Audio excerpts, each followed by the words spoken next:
Viola MacMillan, owner of Windfall Oils and Mines, was a rare woman in the Canadian mining industry. In 1964, after 3 decades in the business, she became the central figure in a Timmins mining scandal that led to regulatory changes at the Toronto Stock Exchange and the Ontario Securities Commission. Author Tim Falconer tells her compelling story in his new book, Windfall, Viola MacMillan and Her Notorious Mining Scandal. And Tim Falconer joins us now for more. Welcome. Great to be here. I should mention, John Michael McGrath, one of our own, TVO's own, also helped to research this book. We'll talk a little bit about the research because there's a lot of that involved in this. So tell us a little bit about Viola. Born in Muskoka, how did she get to mining? What was her path? So she grew up on a farm. She was the 13th of 15 children. The farm is now part of the Windermere Golf Course for anybody who plays golf up there. She had to drop out of school at age 12 to help out on the farm, but she dreamed of being a stenographer. She thought that was the most glamorous thing in the world. She managed to get her high school and went to North Bay originally, but her family couldn't afford to send her to business school. She ended up in Windsor, went to business school, ended up working for a law firm. All right. She meets a guy named George McMillan, and he's got an uncle who's a prospector. So one summer they go up to help out with what's called assessment work. You have to work on your claims to keep them. And she falls in love with it. And then in the early part of the Depression, she was doing real estate and selling Christmas cards, and things aren't going. She tells George, "I'm going north. If you want to come, great. Otherwise, I'll be okay." And they both go up there, and they have no money, but they're staking claims and selling them and making a little bit of a living. But she discovers that she's really good at the business side of mining. She opens an office first in Timmins, and then a few years later, in about 35, she opens an office in Toronto. And so she's got the two sides of mining that she loves both. And she would have said that she was just as good as prospector as a business person, but she was better at that side of it. And by the late 40s, she had her first operating mine. In the 50s, she added more. She was a really successful woman in mid-century Canada when women didn't really work outside the home, or if they did, they were school teachers or nurses. Right. In 1953, there were 3,700 women who made $10,000 or more. Mm-hmm. And that's equivalent to about $100,000. Right. So it was very difficult for women. And yet she did it in probably the most male industry possible. I am curious about sort of that time, the constraints. I'm curious, what constraints did Viola face as a woman in a male-dominated industry? Because you mentioned that one trip to a particular mine with her uncle. Correct me if I'm wrong, she wasn't allowed, really. She wanted to go underground because her brother had worked there until he died of the Spanish flu, and she wanted to go see where he worked. And they said, no, it's bad luck. And this was a long As a woman, it was bad luck. To have a woman go underground was bad luck in a mine. And she, because she had certain powers of persuasion, convinced him, like, okay, I'm tiny, I'll look like a little boy, I'll put my hair up under my helmet. And she went down. And she thought mining was the most glamorous thing. Even though she said, these would be horrible places to work, but she just fell in love with the industry and started to learn about it. And so she was really an evangelist for mining, particularly prospecting. And she became the president of what was originally called the Ontario Prospectors and Developers Association. It's now known as PDAC, or Professional Developers Prospectors and Developers Association of Canada. She became the president in 1944, and she held that position for 21 years. Wow. And, it was practically a male fraternity when she started. Boys Club. And she turned it from just like a loose collection of prospectors who are all individualists and into this quite powerful national organization. I am curious for people, I can imagine we probably have a few prospecting and mining experts who watch our program regularly, but for people who are not familiar, how is mining and speculation around mineral finds different then? Because as you mentioned, she was comfortable getting dirty as well, but what was it like to actually get out there into the woods and start mining? Well, the first thing you had to do was stake a claim. So this was a quarter of a mile by a quarter mile, 40 acres. And so you had to put a big post at each of the corners and then go and get it registered. And then you had to do this assessment work. You had to go and work on it, and you banged rocks, and you dug trenches so you could see the rock underneath the soil. And all these things, you're trying to find an ore body. And so she enjoyed that part of it too. And one of the things, they would stake claims and then sell them. If they thought there was something, they would try to hold on as long as they could, but that took lots of money. So that's where the developer side comes in, that they had to raise money. And so these penny stocks, and they had these underwriting agreements which allowed, and they were a little bit, they were supposed to raise money for the company, but really the developer was the one who got all the money. Who got all the money. So she was very good at that. All right, before we talk about the scandal your book is based on, give us a little idea, brief history of sort of the big mining finds in Timmins. I know you talk about Timmins, you mentioned, there's cobalt, there's also Kirkland Lake as well, Porcupine. But what was Timmins was booming in and around this time? Well, it had been, like you're talking in 64? Mm-hmm. Yeah, it had been. So there was a cobalt silver boom in 1903, which was the first big mining thing in Ontario, and really created mining in Ontario and created this stock exchange in Toronto as a mining center. And then followed the Porcupine, which out of that came Timmins, and then Kirkland Lake were the three big finds in Ontario. The Porcupine one gave us companies people might remember, like Dome Mines and Hollinger Mines. And it was a big gold community or area, and Timmins was the big town.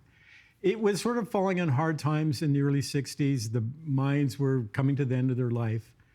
And then Texas Gulf Sulfur, a big American company, finds this massive copper, zinc, and silver mine 20 minutes outside of Timmins.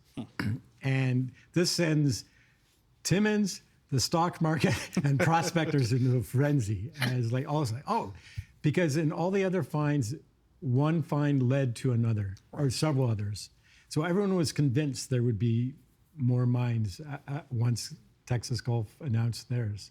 I am curious, currently there's a lot of talk about our neighbors to the south, with the U.S. having interests in minerals around the world. I am curious, back then you had mentioned Texas Gulf founded that mine in Kidd Creek. How did that even happen? How was it that an American company comes in? Just for people to understand that, that was open.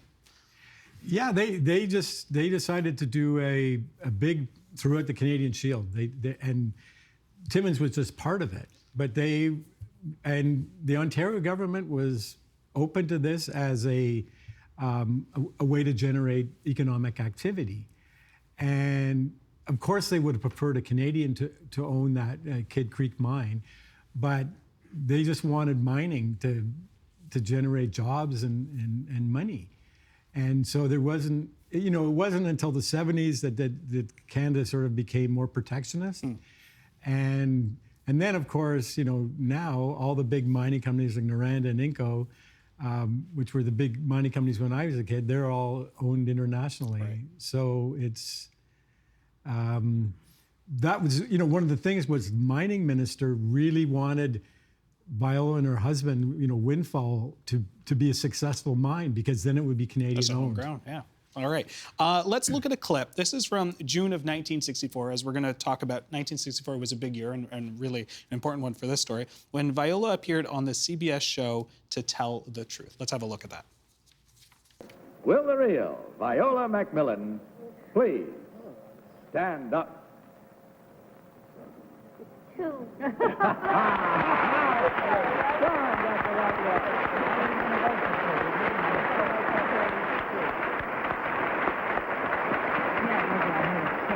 Well, that's a busy field you've put yourself into, but you've certainly made a success of it. And I wish you continued success. Thank you. Continued success. She didn't, maybe she knew, maybe she didn't, but a couple of weeks later, she was at the center of a controversy there. For people who aren't familiar about that show, there's some irony there. Tell me a little bit about sort of the premise of To Tell the Truth. So it was a game. So it was sort of similar to Front Page Challenge, and people remember that show. A real person and two pretenders would get up in front of four minor celebrities who would ask questions, and they would try to suss out who the real person was. I mean, in Viola's case, only one person did, and he did it because she looked wealthier than the others. But you saw that clip. You know, she's got a string of pearls. She doesn't look like a prospector at all. Right. Where the other two kind of, oh, that could work. And the irony, of course, was that the show was called To Tell the Truth. And then what happens next is she doesn't always tell the truth. Well, tell us about that. How did the scandal happen? What was it? So a few weeks after that, well, okay, I go back to the Texas Gulf thing. Once Texas Gulf had found its huge mineral deposit, it kept it quiet. And they tried to lock up all the land around their mine, because they assumed that there would be others as well. Because of a staking error, there were 4 claims that Texas Gulf wanted that they didn't get. Viola MacMillan knew the prospectors who got them, and she went to Timmins and she bought them. She bought them personally and then sold them to Windfall Oils and Mines, which was a company that she controlled with her husband, George. So everyone was saying, well, if there's going to be another mine, she's got a really good chance at it. And a couple of weeks after she's on that show, they begin drilling on one of their claims. A few days into drilling, George stops the drill. He says that he wanted a core shack. Basically, there would be a little building where you could keep the core, the rock that the drill pulled out of the ground. But of course, that just started rumors like, oh, they got something. You know, if they need to build a core shack, they've got valuable stuff. Because that core would be able to show if there's trace amounts of minerals. Absolutely. And so on the Friday, the stock had been trading at 55, 60 cents. On Monday, so he stopped the drill on Sunday. On Monday, it opened at $1 and it continued to go up. And over the next 3 weeks, it bounced around, but it got as high as $5.70. And this was huge news. Like everybody was like, oh, got to get in on this one. People wanted this stock. And well, I don't know. Do you want me to tell what? I think let's do it. So the Toronto Stock Exchange is saying you've got to release statement. You've got to, do you have assay results? But you got to say something. And she just didn't want to say anything. Finally, after 3 weeks, they get the results. They got nothing. So they have to put out a press release, and of course the stock plummets. Lots of money lost. In 3 weeks, she made $1.5 million, which would be equivalent to about $10 million today, and other investors lost $2.5 million, equivalent to $25 million. I imagine we'll talk a little bit about sort of what happened to her, but out of that investigation came some recommendations and changes to the Toronto Stock Exchange and the Ontario Securities Commission. What were they? So this was such a big deal that Ontario Premier John Robarts appointed a Royal Commission. And the Royal Commission had all sorts of recommendations for training and tightening up the rules. And, basically the TSC and the OSC had to sort of clean up their act. He called the TSC, they operated like a private gaming club. And but one of the big consequences, they pushed all the speculative mining stocks out, and they all went to Vancouver, which then in the 80s, the Vancouver Stock Exchange was known as the scam capital of the world. So I think it was really important.